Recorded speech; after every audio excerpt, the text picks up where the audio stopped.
l'esprit du mois du Ramadan. C'est un mois où on consomme énormément. C'est un mois où beaucoup de produits, on va dire, dangereux pour la santé sont consommés à forte dose, comme les sucreries, les pâtisseries, l'huile, la friture.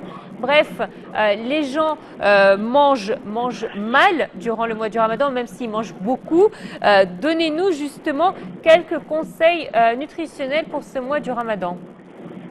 En fait, comme vous avez dit, c'est vrai qu'on prend le ramadan très mal au niveau de la nutrition. On mange trop, on mange mal, et ça revient sur la santé après. Donc, en gros, il faut dire que le mois de ramadan, c'est un mois de trucs sentimentaux, et il ne faut pas trop exagérer par rapport à la nutrition. Il faut prendre la nutrition normale comme tous les jours. Il ne faut pas rajouter beaucoup de sucre. Il ne faut pas rajouter beaucoup de trucs de gras parce que ça revient après sur la santé avec des complications quand même assez graves. Donc en gros, il faut pendant le pétard, il faut commencer très doucement avec des trucs comme la soupe simple, des trucs chauds. Et puis après, on mange petit à petit. Il ne faut pas apprendre beaucoup de choses et de trucs sucrés. Le jus spécialement, il ne faut pas boire beaucoup de jus sucrés. Et puis quand même, les choses sucrées après le repas, et il faut diminuer au maximum le repas gras et le repas trop sucré. En gros, il faut rajouter toujours des fruits et des salades parce que ça aide beaucoup pour digérer le repas comme il faut. Il faut rajouter du yaourt toujours parce que le yaourt facilite beaucoup les digérations après le repas.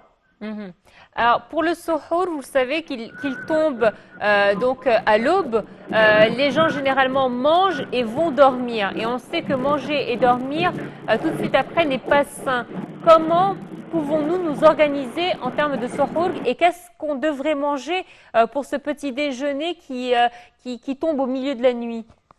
En fait, là, c'est vrai, vous avez dit un truc très important. Parce qu'après trop de manger, on tombe dormir. Là, c'est bien clair.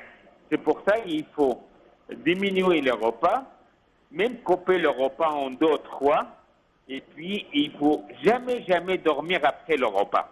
Et il faut bouger toujours, même descendre. Peut-être après le repas, on va faire les prières.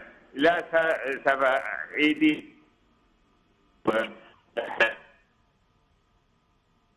Diminuer le problème après le repas de gras, après le repas de trucs sucrés.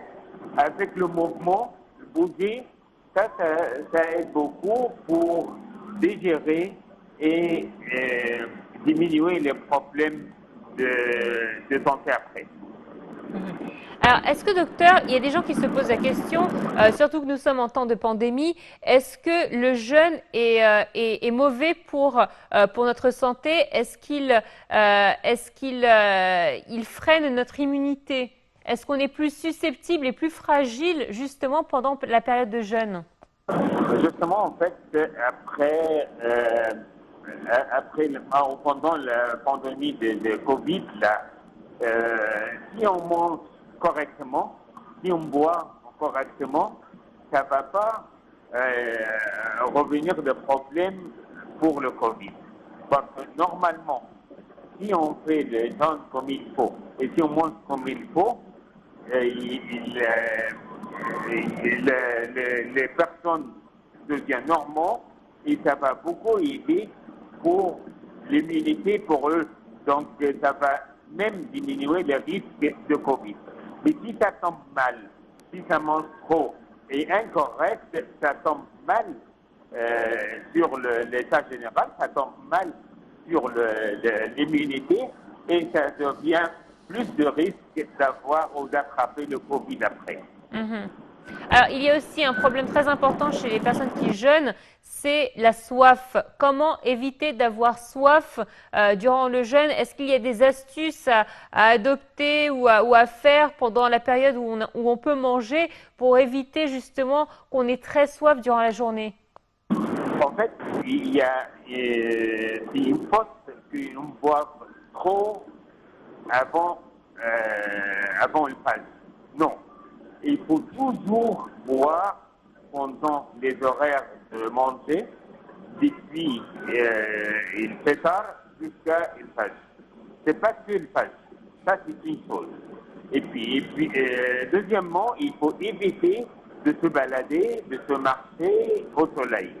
Comme ça, on ne consomme pas beaucoup de l'eau et on ne demande pas trop de l'eau pendant la journée. Mais surtout, il faut boire beaucoup depuis le pétard jusqu'à ce jour. Ça, c'est très important. Alors, pour les personnes qui disent que le jeûne, justement, n'est pas adapté à la santé, pourtant, on voit que depuis quelques années, il y a une tendance mondiale pour ceux qui veulent adopter une nouvelle manière de vivre et plus saine. Ce sont les jeûnes intermittents. C'est vrai que de plus en plus, on entend parler des bienfaits du jeûne. Est-ce que notre jeûne peut s'adapter justement à ce système de bien-être? Ben oui, bien sûr. Le jeûne, il faut et on s'adapte avec, parce que si on fait le jeûne comme il faut, ça revient sur notre santé. Ça revient de bon, c'est pas de mauvais, parce que le bon Dieu, il ne fait jamais de mauvais pour les gens. Ça, c'est une idée idéale qui se met dans la tête.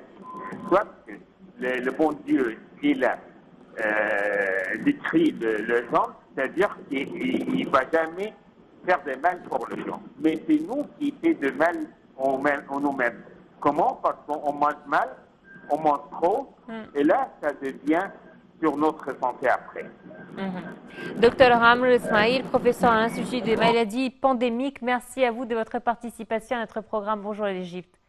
Voilà, c'était donc quelques conseils pour passer un bon mois du Ramadan sans ballonnement, sans douleur abdominale et tout en gardant la ligne, car l'été approche et j'imagine que les gens sont inquiets de l'état de leur corps avant l'été. Voilà, merci à vous pour votre fidélité. On se retrouve dans quelques instants pour la suite de notre programme, de notre programme en langue française. À très bientôt. Au revoir.